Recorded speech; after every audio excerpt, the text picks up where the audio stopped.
आजपासून सुरू झालेल्या 2026 या वर्षासाठी सोशल मीडियावर बरेचसे व्हिडिओज आणि रील्स बनवले गेलेले आहेत आणि त्याच्यामध्ये अशी माहिती सांगितलेली आहे की 2026 या वर्षाची टोटल जर आपण केली एक अंकी तर ती टोटल येते 1. त्याचप्रमाणे आज 1 जानेवारी म्हणजे दिवस पहिला, महिना पहिला आणि वर्षाची टोटल पण 1. म्हणजे 3 वेळेला 111 हा नंबर रिपीट झाला. म्हणजेच 111 हा पोर्टल आजच्या दिवशी क्रिएट झालेला आहे. आता या 111 पोर्टलचं जर आपण महत्त्व बघितलं, जो दोन्ही शास्त्रांचा जर विचार केला, ॲस्ट्रोलॉजी म्हणा, न्यूमरोलॉजी म्हणा किंवा युनिव्हर्सल एनर्जीजच्या दृष्टीने जर विचार केला, तर 111 पोर्टलमध्ये अगदी पॉवरफुल एनर्जीज आहेत युनिव्हर्सच्या. सगळ्या डिव्हाइन प्युअर गोष्टी आणि तुमच्या स्पिरिच्युअल गोष्टी, त्याचप्रमाणे तुमची ओव्हरऑल ग्रोथ, त्याचप्रमाणे करेज. आता ह्या सगळ्या गोष्टी का?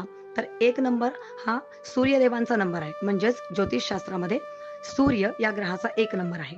आणि न्यूमरोलॉजीमध्ये 1 नंबर काय सांगतो की न्यू बिगिनिंग्ज आणि ग्रोथ तुमची पुढे होणारी. या सगळ्या गोष्टींसाठी तो सपोर्टिव्ह नंबर आहे. पण ह्या सगळ्या गोष्टींचा आपल्याला जर पूर्णपणे फायदा मिळवायचा असेल तर फक्त आजच्या दिवशी जर आपण सूर्यदेवांचा, जसं ओम घृणी सूर्याय नमः किंवा ओम ह्राम ह्रीम ह्रौम सह सूर्याय नमः, हा सूर्यदेवांचा बीज मंत्र किंवा जनरल मंत्र ओम घृणी सूर्याय नमः, हा जर फक्त 11 वेळा किंवा 21 वेळा आपण जर तो मंत्र म्हणला फक्त आजच्या दिवशी, म्हणजे वर्षाच्या पहिल्या दिवशी. त्याचप्रमाणे जर का आपण एखाद्या पेपरवर सूर्ययंत्र बनवलं आणि त्याच्यावर आपल्या ज्या काही इच्छा आहेत की ह्या वर्षभरामध्ये आपल्याला काय काय आपल्या इच्छा पूर्ण करायच्या, त्या जर आपण इच्छा लिहिल्या त्याच्यावर आणि त्या इच्छा मनामध्ये धरून जर आपण हा मंत्र एकच दिवशी म्हणला, तर सूर्यदेव आपल्याला कसे प्रसन्न होतील. तर ह्या सगळ्याचा जर आपण विचार केला तर ह्या जे काही सोशल मीडियावर जी काही वेगवेगळ्या लोकांनी माहिती सांगितलेली आहे, ही अर्धवट माहिती सांगितलेली आहे.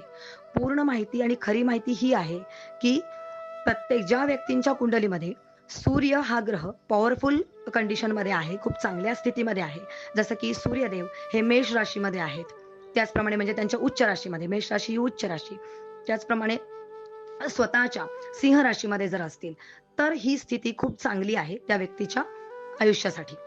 तर तुम्हाला त्याचे फायदे मिळणार आहेत. हा पहिला मुद्दा. जर का एखाद्या व्यक्तीच्या कुंडलीमध्ये सूर्य हा ग्रह शनी, राहू किंवा हर्षल या पापग्रहांमुळे जर का दूषित अवस्थेत असेल, ॲफ्लिक्टेड पोझिशनमध्ये असेल किंवा वीक पोझिशनमध्ये असेल, अशुभ स्थानांमध्ये असेल, तर त्या व्यक्तीने जर का आजच्या दिवशी 21 किंवा 11 वेळा सूर्यदेवांचा मंत्र म्हणून त्याचा फायदा कसा मिळणार या पोर्टलचा?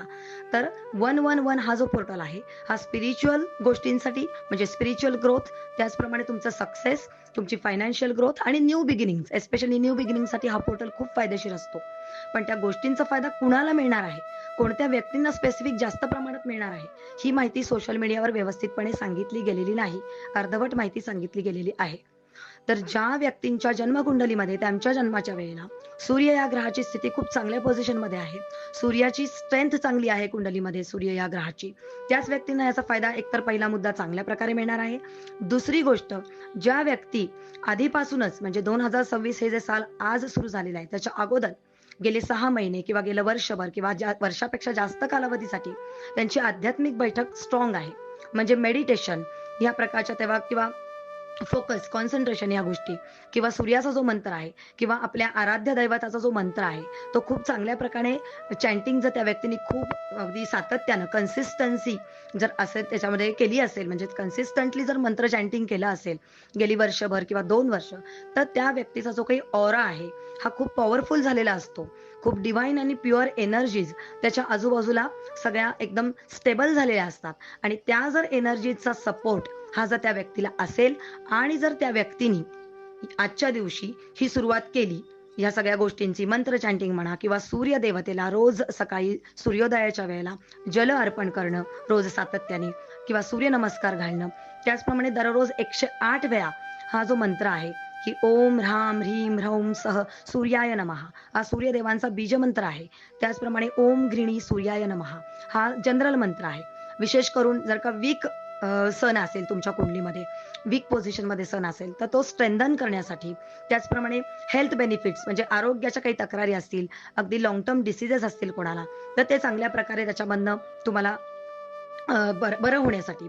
तर हा ओम गृह्णी सूर्याय नमः हा मंत्र तुम्ही म्हणू शकता. पण मला एवढंच तुम्हा सगळ्यांना एवढंच अगदी कळकळीची माझी तुम्हाला विनंती आहे, की तुम्ही जर ह्या गोष्टी सगळ्या सातत्याने केलं म्हणजे मंत्र चॅन्टिंग जर तुम्ही दररोज न चुकता एक वेळ ठरवली, विशेष करून सूर्योदयाच्या वेळेला जर का तुम्ही मंत्र चॅन्टिंग केलं, दररोज कुठलाही एक मंत्र सिलेक्ट करा, तुम्हाला जो सोपा वाटतोय तो आणि तो 108 वेळा तुम्ही जर म्हणलात आणि त्याचप्रमाणे जर का तुम्ही सूर्यदेवांना सूर्योदयाच्या वेळेला दररोज जल अर्पण केलं. जल अर्पण करताना त्याच्यामध्ये थोडंसं कुंकू हे मिक्स करायचं, एखादं लाल फूल टाकायचं आणि थोडेसे तांदूळ म्हणजे अक्षता टाकायच्या, तर अगदी उत्तम. आणि जिथं ते जल पडतंय पूर्वेकडे तोंड करून, पूर्व दिशेला तोंड करून ते जल अर्पण करायचंय आणि जिथं ते जमिनीवर जल पडतंय, ते जल थोडंसं आपल्या उजव्या हाताच्या मधल्या 3 बोटांनी घेऊन ते तुमच्या माथ्यावर लावायचंय आणि मग दिवसाची सुरुवात करायची. ह्या जर गोष्टी तुम्ही 2026 वर्षभर पूर्णपणे सातत्याने दररोज न चुकता करत राहिला, तर तुम्हाला या पोर्टलचा उपयोग होणार आहे. फक्त आजच्या दिवशी 21 वेळा किंवा 11 वेळा सूर्यदेवांचा मंत्र म्हणून आणि कोणत्याही पेपरवर तुमच्या इच्छा लिहून आणि सूर्ययंत्र तयार करून असं कुठल्याही प्रकारचे तुम्हाला बेनिफिट्स असे मिळत नसतात आणि हीच खरी माहिती आहे आणि ही सर्वांनी फॉलो करावी असं माझा तुम्हा सर्वांना सल्ला आहे.